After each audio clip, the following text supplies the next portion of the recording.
গুরুত্বপূর্ণ একটা topic kerosene poisoning, এটা নিয়ে আমরা এই ভিডিওতে বিস্তারিত আলোচনা করব। তো শুরুতে আমাদের জানতে হবে যে পেট্রোলিয়াম জিনিসটা কি। পেট্রোলিয়াম বা রক ওয়েল এই জিনিসটা হচ্ছে আমরা ন্যাচারালি একটা লিকুইড ডিরাইভ করতে পারি বা পেতে পারি কোথায়, মাটির নিচে। তো এই লিকুইডটার কালার সাধারণত ইয়েলোইশ ব্ল্যাক বা হলদে কিছুটা প্লাস কিছুটা কালো কালো এরকম একটা লিকুইড আমরা পাই, যেটাকে আমরা পরবর্তীতে রিফাইন করার ফলে বিভিন্ন টাইপের ফুয়েল বা জ্বালানি কিন্তু এখান থেকে তৈরি করতে পারি।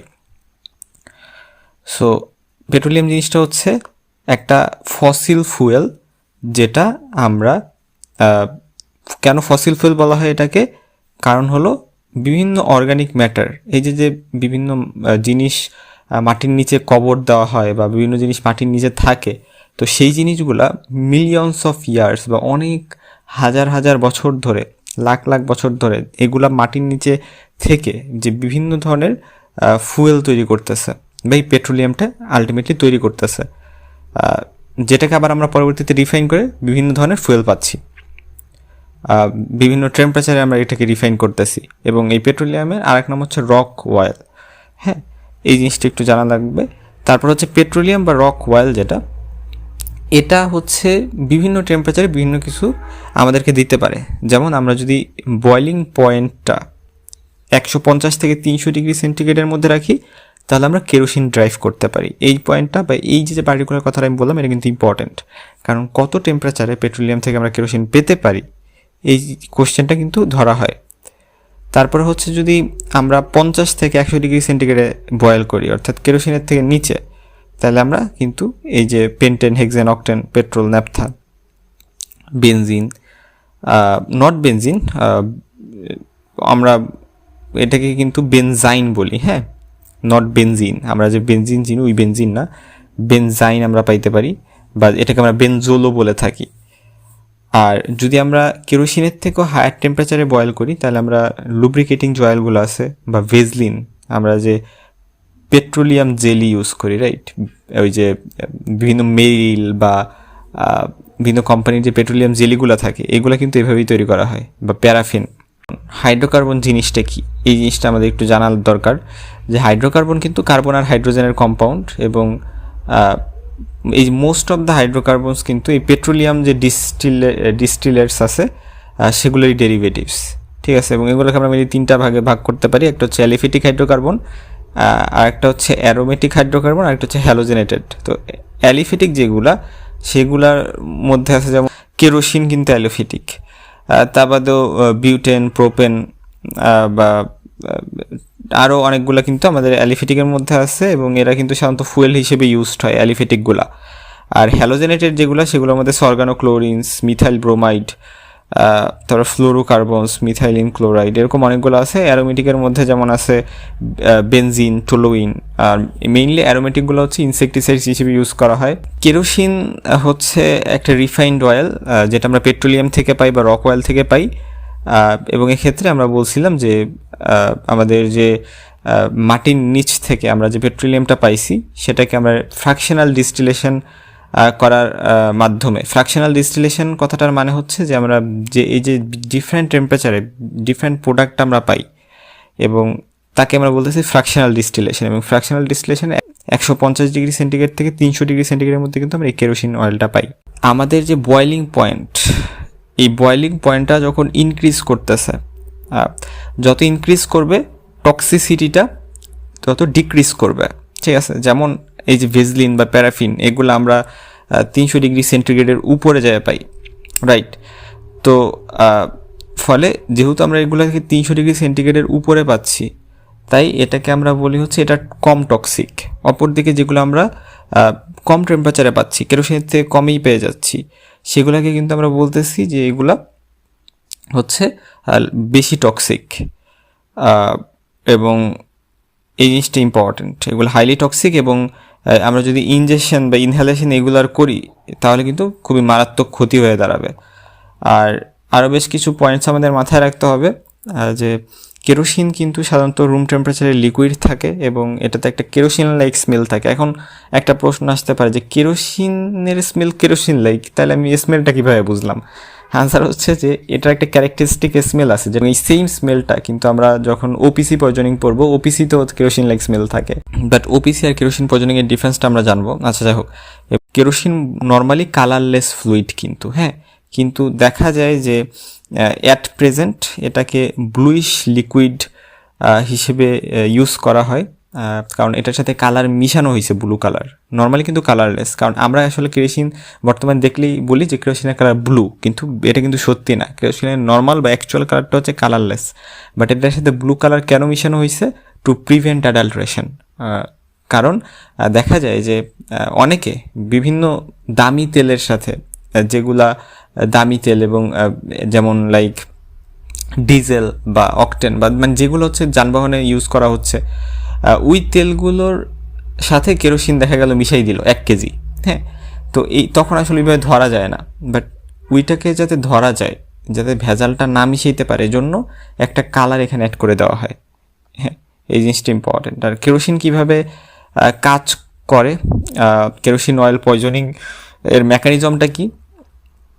কেরোসিন লোকালি ইরিটেটিং, আমরা জানি যে যেখানে লাগবে সেখানে ইরিটেটিং একটা বিষয় কাজ করবে, সাধারণত মিউকাস মেমব্রেনে, জিআইটিতে কেউ খায় তখন মিউকাস মেমব্রেনে এটা কিন্তু ইরিটেশন ক্রিয়েট করে।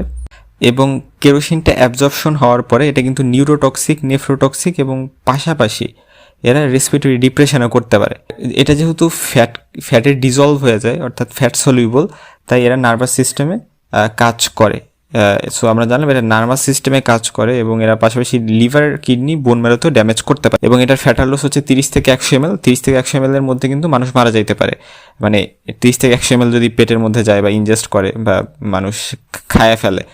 আর ফ্যাটাল পিরিয়ড হচ্ছে 24 ঘন্টা। 24 ঘন্টার মধ্যে মানুষ মারা যাইতে পারে। এটা কি কি কাজে আমরা ইউজ করি? আমরা ফুয়েল হিসেবে বা কম্বাসশনের কাজে ব্যবহার করতে পারি, জ্বালানি হিসেবে বা কুপি জ্বালাইতে। এটা অনেক আগে গ্রামে এটা ইউজ করা হইতো কুপি হিসেবে, যে হ্যারিকেনের আলোতে পড়তো মানুষ, তো এই হ্যারিকেনের মধ্যে কেরোসিন ইউজ করা হইতো। পেইন্ট থিনার, মানে পেইন্টটাকে থিন করে দিতে, পাতলা করে দিতে, ডিসঅ্যাপিয়ার করে দিতে।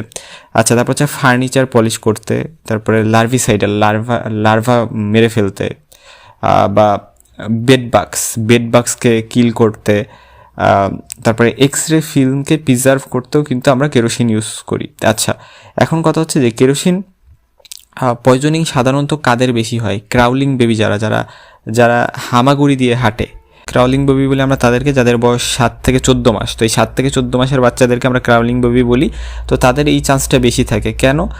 কারণ হলো গিয়ে তারা দেখা যায় যে হামাগুড়ি দিয়ে হাঁটতে হাঁটতে কুপিবাতির যে সলতে থাকে, ওই সলতেটাকে নিপেল ভাবে যে এটা নিপেল। সো নিপেল ভেবে তারা হলো গিয়ে ওইখানে যায় এবং তারা পরবর্তীতে দেখা যায় যে কেরোসিন ওয়েল খেয়ে ফেলতে পারে। আমাদের বিভিন্ন বোতলে যখন কেরোসিন ওয়েল রাখা হয় তখন সেগুলোও তারা দেখা যেতে পারে যে ইনটেক করতে পারে। পয়জনিংটা মেনলি সামার সিজনে বেশি হয়, রুরাল গ্রুপে plus low socio economic condition তাদের। কারণ হচ্ছে সামারে কেন? কারণ হচ্ছে গরমকালেই তো মানুষ ইউজুয়ালি কারেন্ট বেশি যায়, ইলেকট্রিসিটি বেশি হয় এবং তখন রাতে ওই কেরোসিন তেলের ইউজটাও বেশি করে এবং আলটিমেটলি দেখা যায় যে কেরোসিন তেলটা বিভিন্ন পানির বোতল বা ফ্রুট বা সোডার বোতলে রাখা হয় বা গ্রাউন্ড লেভেলে রাখা হয়, সেফটি ক্যাপ ছাড়াই, কোনো ক্যাপ ছাড়া, যেটা চিলড্রেনদেরকে অ্যাট্রাক্ট করে এবং তারা মনে করে যে তারা নর্মাল পানি খাচ্ছে অথবা নর্মাল বেভারেজই খাচ্ছে। আচ্ছা, তারপর হচ্ছে সাইন সিমটমস কী হইতে পারে? সাইন সিমটমসের ক্ষেত্রে আমরা একটা জিনিস মনে রাখবো, যখন ওরালি এটা যাচ্ছে কেরোসিন, ফ্যাটাল ডোজটা যাচ্ছে বা একটা ভালো অ্যামাউন্টের কেরোসিন খাওয়া হয়ে গেছে, এবং তাহলে সেটা কী করতে পারে? আমরা একেবারে শুরু থেকে আসবো যে আচ্ছা, এটা যেহেতু আমি খাইছি তার মানে গলাতে ইরিটেশন হবে, আমার কাফ হবে এবং কাফটা ইম্পর্টেন্ট, ঠিক আছে। তারপর হচ্ছে নওশিয়া, ভমিটিং হবে। তারপরে কলিক অ্যাবডোমেন, যেহেতু পেটের মধ্যে চলে গেছে এখন কী হবে? অ্যাবডোমেনে পেইন হবে এবং এই পেইনটা হচ্ছে কলিকি টাইপের হয়, অর্থাৎ sudden onset and sudden disappear. তারপরে ডায়রিয়া হইতে পারে, যেহেতু পেটের মধ্যে গেছে এখন পেট খারাপ করবে, ডায়রিয়া হবে। এবং পাশাপাশি ব্রেথের সাথেও কিন্তু কেরোসিনের স্মেল থাকবে, এটা ইম্পর্টেন্ট। এবং যেহেতু এত কিছু হয়ে গেছে এখন কি হবে? এখন হচ্ছে গিয়ে হেডেক হবে, মাথা ঘুরাবে, গিডনিনেস হবে, ড্রাউজিনেস হবে, confusion, coma, convulsion, CNS, depression হবে। আগেই বলছিলাম যে নার্ভাস সিস্টেমকে এফেক্ট করবে এখন। ব্রোঙ্কোস্পাজম হবে, হাইপোক্সিয়া হবে, রেসপিরেটরি ফেলার হবে এবং আলটিমেটলি অ্যাসপিরেশন, নিউমোনিয়া, হেমোপটাইসিস হইতে পারে। অর্থাৎ আমরা নার্ভাস সিস্টেম জানলাম, তারপরে লাং রিলেটেড ইস্যু হইলো এবং আলটিমেটলি গ্লাইকোসুরিয়া, প্রোটিনিউরিয়া হইতে পারে। আর ডেথ হচ্ছে কেন হবে? ডেথ হচ্ছে কোমা এবং রেসপিরেটরি ফেলার কারণে হয়ে যাবে। আর কোনিক পয়জনিং যদি হয় তাহলে কি থাকবে? ডিজিনেস থাকবে, উইকনেস থাকবে, নার্ভাসনেস থাকবে, পলিনিউরাইটিস থাকবে অর্থাৎ সেভারাল নার্ভকে অ্যাফেক্ট করতে পারে এবং নামনেস থাকবে, প্যারাস্থেশিয়া থাকবে, বোন ম্যারো ডিপ্রেশন থাকবে, কিডনি অ্যান্ড লিভার ড্যামেজ থাকবে। এই জিনিসগুলো কিন্তু আমরা এভাবে ভালো করে মনে রাখবো। অনেক সময় দেখা যায় যে অনেকগুলো পয়জনিং, এর মধ্যে কেরোসিন পয়জনিংয়ের সাইন সিমটমস কি মনে থাকে না, কিন্তু আমরা এইভাবে মনে রাখবো যে শুরুতে আমি খাইলাম, তখন গলায় ইরিটেশন হইলো, তারপরে সেটা স্টোমাকে গেল, স্টোমাকে কলিকি পেইন হইলো বা অ্যাবডোমেনে কলিকি পেইন হইলো এবং ডায়রিয়াও হইতে পারে। এরকম বিষয়গুলোর মাধ্যমে আমরা যেভাবে আমাদের জন্য কমফোর্টেবল হয় সেভাবে আমরা মনে রাখার ট্রাই করবো। এখন কথা হচ্ছে যে একটা চিলড্রেন বা একটা ক্রাউলিং বেবি, একটা চাইল্ড, সে যে কেরোসিন পয়জনিং হয়েছে এটা আমরা কয়েকটা জিনিস দেখে বুঝতে পারি, বা মা যদি কয়েকটা জিনিস দেখে তাহলে সেটা আইডিয়া করতে পারে। যেমন হচ্ছে সে যদি কন্টিনিউয়াসলি কান্না করতে থাকে বা কেরোসিন লাইক স্মেল পাওয়া যায় মাউথ থেকে, অথবা অনেক বেশি সিভিয়ার কাফ হচ্ছে এবং সায়ানোস্ট হয়ে গেছে বাচ্চাটা, ঠিক আছে, তাহলে কিন্তু আমরা বুঝতে পারি যে এই ক্রাউলিং বেবিটা হচ্ছে গিয়ে কেরোসিন পয়জনিং হয়তো বা হয়েছে। এবং কেন কাফিং হয়? কারণ কাফিং হওয়ার পেছনে কারণ হচ্ছে কেরোসিন কিন্তু ভোলাটাইল, হ্যাঁ, এবং ভোলাটাইল এই জন্য অ্যাসপিরেশন, নিউমোনিয়াও হইতে পারে। আচ্ছা, কমপ্লিকেশন কী কী হইতে পারে কেরোসিন অয়েল পয়জনিংয়ে? রেসপিরেটরি, সিএনএস এবং সিভিএস, এই তিনটা জায়গাতে কিন্তু মানে কমপ্লিকেশন করে ফেলতে পারে। যেমন অ্যাসপিরেশন এবং লাং ইঞ্জুরি, সিএনএসে সেইজার, এনকেফালোপ্যাথি, মেমোরি লস এগুলোও হয়ে যেতে পারে। সিভিএসে মায়োকার্ডাইটিস, কার্ডিওমায়োপ্যাথি হইতে পারে। এবং অ্যাসপিরেশন নিউমোনিয়াটা বা অ্যাসপিরেশন নিউমোনাইটিসটা হচ্ছে most common complication. Cause of death কি? তো কজ অফ ডেথের ক্ষেত্রে ইউজুয়ালি রেসপিরেটরি ফেইলিউরটা হচ্ছে কজ অফ ডেথ। আর অ্যাকিউট পয়জনিংয়ের ক্ষেত্রে কেমিক্যাল নিউমোনাইটিস যেটা, এটা হয়ে দেখা যায় যে বেশিরভাগ ক্ষেত্রে মারা যাওয়া হয়। আর ক্রনিক পয়জনিংয়ের ক্ষেত্রে ওই যে আস্তে ধীরে লিভার, কিডনি এগুলো ড্যামেজ হয়ে তারপরে আলটিমেটলি দেখা যায় যে মারা যায়। এই বিষয়গুলো আমরা মনে রাখতে পারি। আর ট্রিটমেন্টে আমরা কি দিব? ট্রিটমেন্ট হচ্ছে আমরা দিব for sure I will remove the patient from contaminated cloth and wash the affected areas of the skin. So আমি এইগুলো করবো। তারপরে মানে এয়ারওয়ে ঠিক আছে কি না, মানে এবিসি ট্রিটমেন্ট যেগুলা, যে এয়ারওয়ে, ব্রিদিং, তারপর হচ্ছে আমি কি করব, আমি হচ্ছে সার্কুলেশন ঠিক আছে কি না, তারপর আইভি ফ্লুইড লাগলে দিব।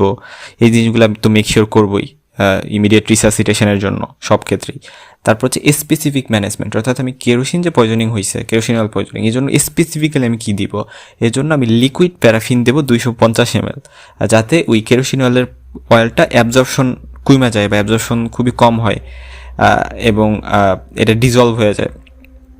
আর স্যালাইন পার্গেটিভস দেওয়া যেতে পারে। পার্গেটিভসটা কেন? পার্গেটিভসটা যাতে এটা হচ্ছে মানে পায়খানার সাথে বের হয়ে যায়, হ্যাঁ, এটার জন্য আর কি। আর কর্টিকোস্টেরয়েড দেওয়া যেতে পারে হচ্ছে কেমিক্যাল নিউমোনাইটিস প্রিভেন্ট করার জন্য, হ্যাঁ, যাতে নিউমোনাইটিস না হয় লাঙে, এই জন্য কর্টিকোস্টেরয়েড দেওয়া যেতে পারে।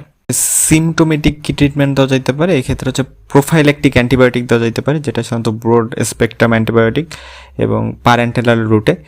আর ট্রিটমেন্ট অফ ডায়রিয়া, যদি ডায়রিয়া হয় তাহলে সেটা ট্রিটমেন্ট করতে হবে এবং সিএনএস স্টিমুলেন্টস ইউজ করা যাইতে পারে সিমটোমেটিক ট্রিটমেন্টের জন্য, বা সিএনএস যে সিমটমসগুলো থাকবে ওগুলোকে ট্রিট করার জন্য।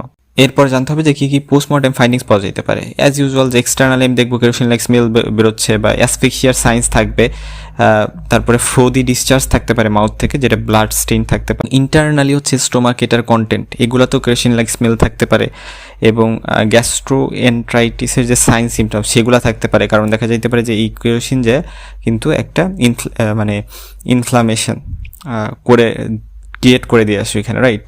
সো ওই কারণে এখানে কিন্তু বিভিন্ন লাইক জিনিসপাতি আমরা দেখবো এবং পিটেচিয়াল হেমোরেজ পাওয়া যাইতে পারে, mucous membrane of the stomach, trachea, লাঙে, যেহেতু এখান দিয়ে হচ্ছে ওই কেরোসিনটা গেছে এবং এটা একটা ভোলাটাইল সাবস্টেন্স, পাশাপাশি হচ্ছে ইরিটেশন সৃষ্টি করে। এবং লাঙের ক্ষেত্রে কেরোসিন স্মেল থাকবে, কনজেস্টেড থাকবে, ইডেমাটাস থাকবে এবং পালমোনারি ইডিমা, ব্রঙ্কোনিউমোনিয়া এগুলোর ফাইন্ডিংস থাকতে পারে। তারপরে লিভার, কিডনিতে ডিজেনারেটিভ চেঞ্জ থাকতে পারে। ক্রনিক পয়জনিংয়ের ক্ষেত্রে তো এগুলো খুব প্রমিনেন্ট থাকবে এবং ইন্টারনাল অর্গানগুলো কনজেস্টেড থাকবে।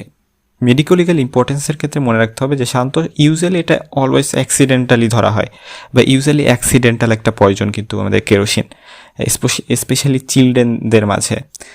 বর্তমানে এটার কমে আসছে এই পয়জনিংটা, কারণ দেখা গেছে যে মানুষ সব জায়গায় ইলেকট্রিসিটি পৌঁছেই গেছে, ওরকমভাবে মানে কেরোসিন মানে মানে গ্রাম এলাকাগুলোতে এখন কম ইউজ করা হয়। বাট নর্মালি এটা অলওয়েজ অ্যাক্সিডেন্টাল, এবং কমন ভিকটিমস হচ্ছে ক্রাউলিং বেবি বা টোডলার যারা, এরা কিন্তু কমন ভিকটিম। হ্যাঁ, অ্যাডাল্টরাও অ্যাক্সিডেন্টালি এটা ড্রিঙ্ক করে ফেলতে পারে, কোনো মানে লাইক দেশি মদ টাইপের ভাইবা। আচ্ছা, যাই হোক। আর হচ্ছে এটা সুইসাইডাল পয়জন হিসেবে খুবই রেয়ার, বাট অনেক সময় দেখা যেতে পারে যে নিজেকে নিজে পোড়ানোর জন্য অনেকে কেরোসিন ইউজ করতে পারে, যেটাকে আমরা বলি সেলফ ইমোলেশন টার্মটা মনে রাখতে পারি। এটা মানে হচ্ছে নিজেকে নিজে পোড়াই ফেলার যে একটা টেন্ডেন্সি, এবং হোমিসাইডাল পয়জন হিসেবে এটা নর্মালি ইউজড হয় না।